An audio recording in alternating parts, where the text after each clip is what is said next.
Waalaikumsalam warahmatullahi wabarakatuh. Kami dari kelas 1B ingin menampilkan cerita Tiger Cilegon yang berasal dari Menteng. Selamat menyaksikan.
Pada tahun 1883, Gunung Krakatau yang terletak di Selat Sunda meletus dengan dahsyatnya.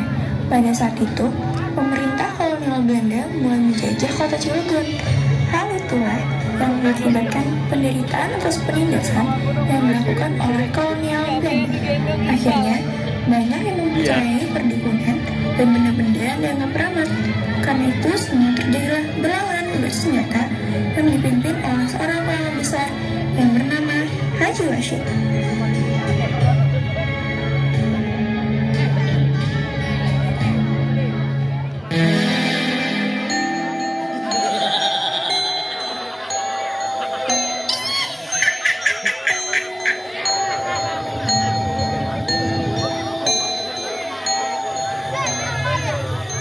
Nyai Halimah, apa yang Nyai lakukan di sini?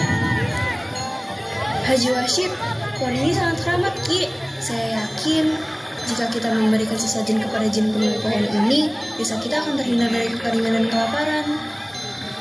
Astagfirullahaladzim. Ingat, rugi menyembah selain Allah itu termasuk syirik. Maaf, Ki. Pohon itu sangat keramat.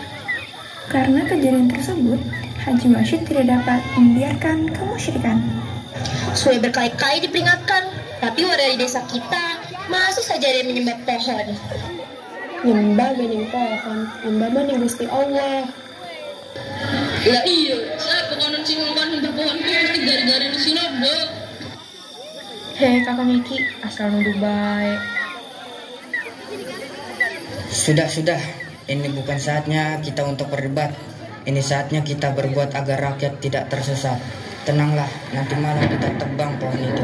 Jangan sampai murka Allah menghampiri desa kita. Bersama para sahabat, kita bawa pohon itu pada malam hari. Karena perbuatannya itu, Haji Washid dikenakan hukuman dengan denda 7,50 gulden oleh pemimpin kolonial Belanda yang bernama Mr. Douglas. Karena adanya pemberontakan yang dipimpin oleh Haji Haji Rashid, pemerintah kolonial Belanda mulai mengadakan patrol hingga pada suatu hari salah seorang waria, Din Syamsu, memacu kuda kencangnya menuju desa Baji, rumah kediaman keluarga Haji Rashid.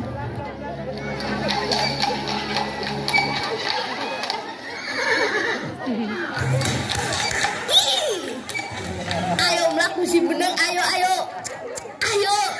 Din Syamsu pun terkejut karena mendengar suara gemuruh orang berkuda. Tetangga, teman-teman, itu adalah segerombolan kolonial Belanda yang sedang berpatroli. Din Syamsu pun langsung turun dari kudanya. Wah, jangan doang orang Melayu-Melayu. Wah, orang kebedek. Hei, you siapa? Kita Din Syamsu, Tuan. Apa you kenal tuh Haji Rashid? Saya tidak tahu, Tuan. Saking takutnya Din Syamsu dengan kolonial Belanda, tiba-tiba ia kencing di celana. Kita yang nguyuh. Aduh, kita yang ngompol.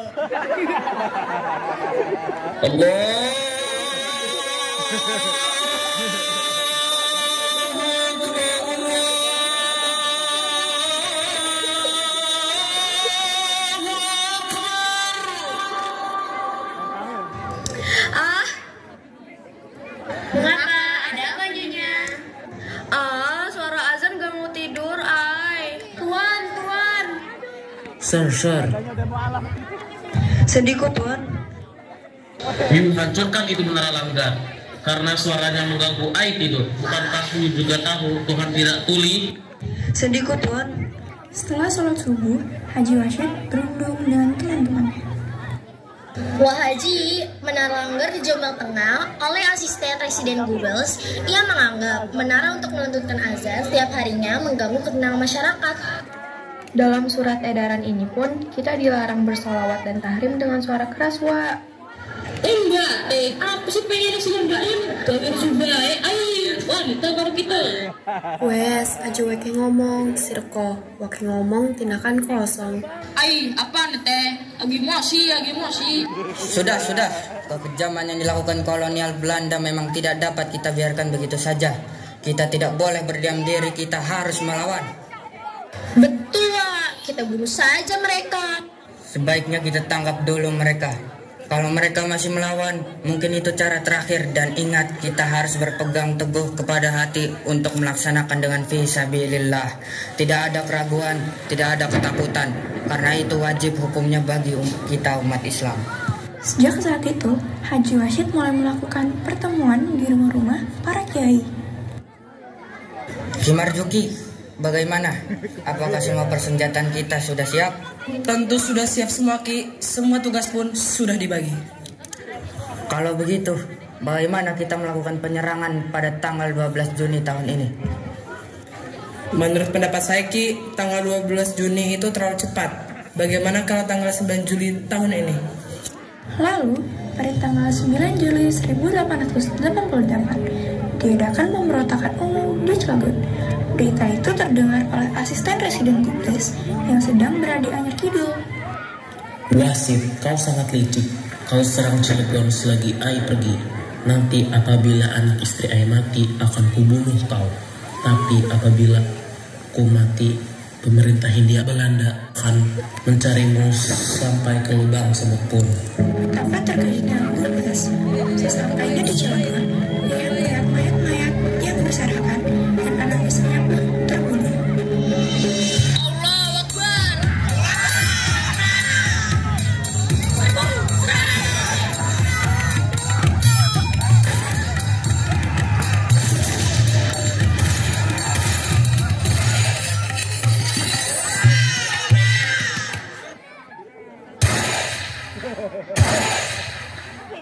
Goebbels pun tertangkap dan dibunuh ramai-ramai. Mayatnya digantung. Tapi setelah teman-teman, salah satu pembantu Goebbels berhasil melarikan diri ke sarang dan membawa surat kabar kejadian tersebut. Mr. Residen, ini ada sepenggal surat. Stop. You jangan lanjutkan itu berita. Itu brutal. You harus selesaikan ini peristiwa. Terjadilah pemberontakan yang dipimpin oleh Kapten Van Heusen. Kapten Van Heusen pun banyak membumi hanguskan membersihkan desa-desa di Cilegon. Namun, keberadaan Haji Washid pun tidak ditemukan.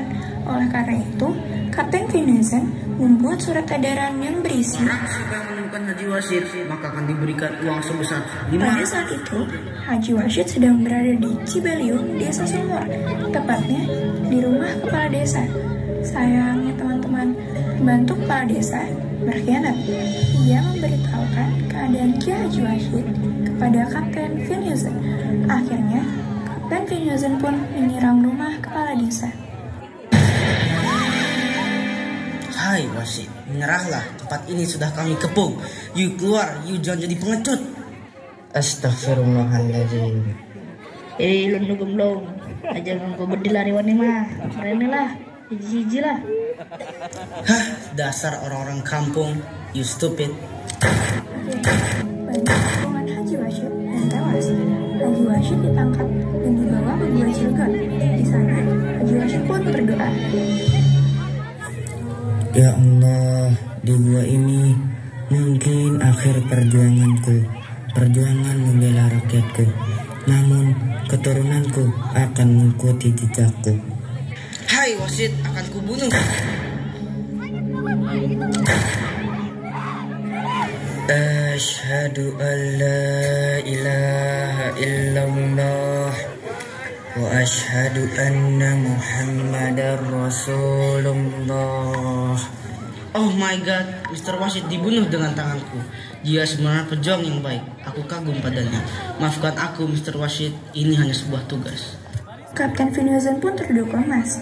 Ia menyesali perbuatannya karena baginya ini hanyalah sebuah tugas yang harus dilaksanakan.